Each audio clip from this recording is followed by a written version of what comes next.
Assalamualaikum warahmatullahi wabarakatuh.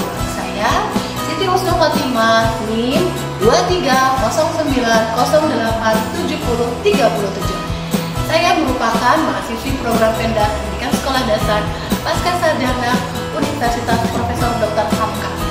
Video ini merupakan tugas akhir semester 1 pada program studi Problematika dan Inovasi Pendidikan Dasar dengan dosen pengampu Ibu Dr. Haja Iksana El Khuloko, MP. Pada video kali ini saya akan membahas tentang perkembangan emosional pada siswa sekolah dasar. Mari kita saksikan. Perkembangan emosi siswa sekolah dasar. Sebelum kita membahas lebih lanjut tentang perkembangan emosi siswa sekolah dasar, alangkah baiknya kita mengetahui pengertian dari emosi. Emosi adalah perasaan yang muncul dalam diri seseorang manusia sebagai respon dari situasi tertentu. Perkembangan emosi pada anak sama pentingnya dengan perkembangan fisik, kognitif, maupun perkembangan motorik. Hanya saja, perkembangan emosi tidak terlalu terlihat. Contoh perkembangan emosional pada siswa sekolah dasar menurut Purwok ada 7. Yang pertama, rasa takut. Rasa takut adalah ketakutan yang berfokus pada bahaya dengan cara yang sama. Seperti seorang anak takut akan kegelapan, takut mendengar suara kilat, atau bahkan takut melihat karakter seram yang dia temui pada buku, film, dan kartun. Yang kedua, rasa marah. Kemarahan seseorang yang disebabkan oleh berbagai hal. Contohnya, ketika sang anak tidak mampu melakukan sesuatu, maka dia meluapkan dalam emosi kemarahannya. Yang ketiga adalah rasa cemburu. Rasa cemburu adalah reaksi normal terhadap hilangnya cinta, nyata, imajiner, atau terancam kehilangan kasih sayang. Yang keempat, kesedihan. Kesedihan adalah rasa yang timbul karena perasaan tidak beruntung, kehilangan, atau ketidakberdayaan. Yang kelima, keingintahuan. Keingintahuan adalah perasaan atau sikap yang kuat untuk mengetahui sesuatu yang baru. Contohnya, ketika kita mengajarkan sesuatu yang baru, maka anak-anak kita akan berusaha mencari tahu, ingin tahu tentang apa yang kita ajarkan atau tentang apa yang akan mereka pelajari. Yang keenam adalah kegembiraan. Kegembiraan adalah keadaan, pikiran, perasaan yang ditandai dengan rasa senang, cinta, kepuasan. Dan yang terakhir adalah kasih sayang. Kasih sayang adalah reaksi emosional terhadap seseorang, benda, atau binatang. Ketika peserta didik kita memiliki teman yang dia sayang, maka dia akan terus menjaga pertemanannya, maka dia akan terus menumbuh rasa persahabatannya terhadap teman yang dia sayang. Perkembangan emosi anak. Tahap perkembangan emosi anak usia 6-7 tahun di mana mereka sudah belajar di TK atau PAUD dan mulai memasuki usia sekolah dasar atau kelas 1 SD. Yang pertama, mereka sudah mulai mandiri, ditandai dengan mereka bisa mandi sendiri, berpakaian sendiri, dan memakai sepatu sendiri. Yang kedua, bermain dengan teman sebayanya. Di sini anak sudah bisa bermain dengan teman sebayanya, tidak lagi bermain sendiri, tapi sudah bisa bersosialisasi dengan orang lain. Yang ketiga, sering mengasah rasa humornya. Biasanya mereka sudah mulai melucu dengan teman-temannya atau dengan gurunya. Yang keempat, menunjukkan rasa empatinya. Mereka akan menunjukkan rasa iba ketika mereka melihat temannya ada yang bersedih. Yang kelima, memiliki rasa takut. Biasanya untuk sekolah dasar ini terlihat ketika mereka mulai masuk kelas 1 SD. Karena melihat lingkungan yang baru, orang-orang yang baru, biasanya mereka ada beberapa di antara mereka memiliki rasa takut. Nah, ini kewajiban orang tua untuk menemani di hari pertama sekolah mereka. Tahap perkembangan emosi anak sekolah dasar lanjutnya yaitu tahap kedua pada usia anak 8-9 tahun atau di kelas 2 dan 3 SD. Yang pertama adalah mereka dapat mengungkapkan perasaannya. Jadi pada usia ini anak sudah bisa mengungkapkan perasaannya, apa yang mereka rasakan atau apa yang mereka pikirkan, baik kepada orang tuanya, gurunya, ataupun kepada orang lain. Yang kedua, suasana hatinya cepat berubah. Yang ketiga, mereka mengerti negosiasi. Contohnya, ketika mereka diberikan tugas yang mereka anggap mereka tidak mampu melakukannya sendiri, biasanya mereka akan mengeluarkan pendapatnya kepada gurunya, kepada orang tuanya, ataupun orang lain sebagai bentuk dari negosiasi.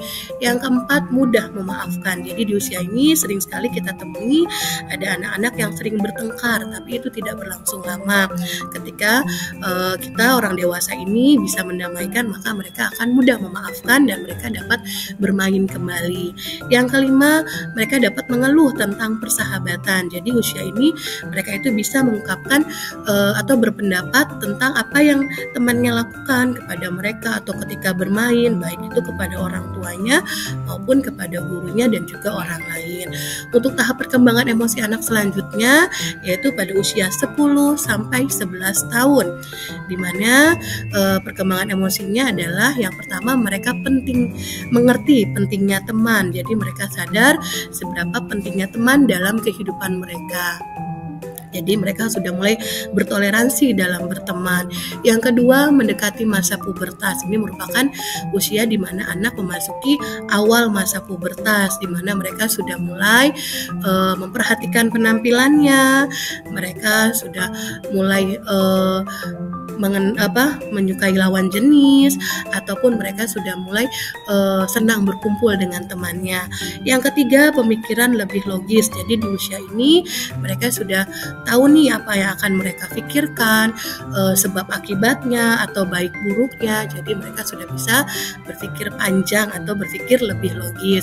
Yang keempat, lebih sering berkumpul dengan temannya. Seringkali kita temui di usia ini anak tuh lebih banyak waktunya di luar rumah karena lebih sering mereka berkumpul dengan temannya. Jadi usia ini mereka senang berkumpul dan juga terkadang mereka lebih mendengarkan nasihat temannya dibandingkan dengan nasihat orang tua. Perkembangan emosi usia 12 tahun.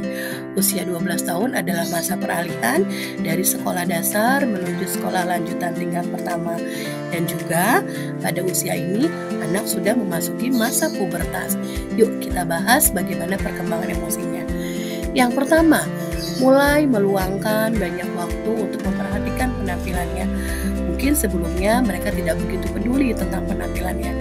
Tapi di usia ini ada beberapa dari mereka atau bahkan banyak dari mereka yang sudah mulai menggunakan deodoran ataupun minyak wangi untuk menunjang penampilan mereka. Yang kedua, dapat menunjukkan perilaku kasar atau cepat marah terhadap orang tuanya. Ini bisa terjadi karena tidak ada komunikasi yang baik antara anak dengan orang tua. Penting bagi orang tua untuk selalu berkomunikasi dengan anak agar orang tua dapat memahami apa yang diinginkan anak dan juga anak dapat mengetahui apa yang diinginkan orang tua. Yang ketiga, lebih mudah mengalami stres. Mungkin di usia ini juga hormon-hormon perkembangannya, hormon-hormon pubertasnya sudah mulai berkembang, di mana mungkin mereka mengalami stres karena ada banyak tugas yang diberikan atau karena pergaulan perilaku temannya terhadap mereka. Ini penting bagi orang tua yang memposisikan dirinya tidak hanya sebagai orang tua, tapi bisa sebagai teman bagi anak-anaknya, agar ketika anaknya menghadapi masalah atau menghadapi suatu tekanan, orang tua dapat mengetahuinya terlebih dahulu dibandingkan orang lain. Karena pada usia ini, anak ini lebih mendengarkan apa yang disampaikan temannya dibandingkan disampaikan orang tuanya. Jadi penting nih kita sebagai orang tua untuk memposisikan sebagai teman kepada anak-anak kita. Berikut saya akan memberikan tips mendukung perkembangan psikologi anak. Yang pertama, mendorong anak untuk menyampaikan sesuatu secara terbuka tanpa dihantui hukuman. Maksudnya, kita sebagai orang tua dan juga sebagai pendidik harus membangun hubungan komunikasi terbuka agar anak atau peserta didik kita dapat menceritakan segala hal tentang apa yang mereka rasakan, tentang masalah yang sedang mereka hadapi tanpa adanya beban. Tujuannya apa? Agar mereka mendapatkan solusi yang tepat dari orang yang tepat. Yang kedua adalah tunjukkan ketertarikan terhadap kegiatan belajar. Yuk Bapak Ibu, ketika anaknya sedang belajar, dampingi ya, agar mereka merasakan bahwa orang tuanya perhatian terhadap mereka. Yang ketiga, mendukung anak berprestasi dalam kegiatan baik yang diselenggarakan oleh sekolah maupun yang diselenggarakan oleh organisasi lain. Setiap anak unik loh Bapak dan Ibu guru. Setiap anak punya minat dan bakatnya masing-masing. Itulah tugas orang tua maupun guru untuk dapat menemukan serta menggali minat dan bakatnya agar anak ataupun peserta didik kita lebih kreatif lagi dan mereka bisa percaya diri serta berprestasi. Yang keempat, mengajarkan kemandirian dan tanggung jawab. Itu penting loh sejak dini agar mereka tahu atas apa yang harus mereka lakukan dan mereka harus tanggung jawab setiap apa yang mereka lakukan. Demikian presentasi dari saya, dan saya akan mengajak orang tua dan Bapak Ibu guru hebat untuk lebih memperhatikan perkembangan emosi anak usia sekolah dasar agar perkembangan emosi mereka dapat berkembang sebagaimana mestinya. Akhir kata, saya akan buat pantun nih untuk Bapak Ibu guru hebat. Daun pepaya enaknya untuk lalapan. Yuk kita jaga mereka sebagai aset bangsa terdepan. Assalamualaikum warahmatullahi wabarakatuh.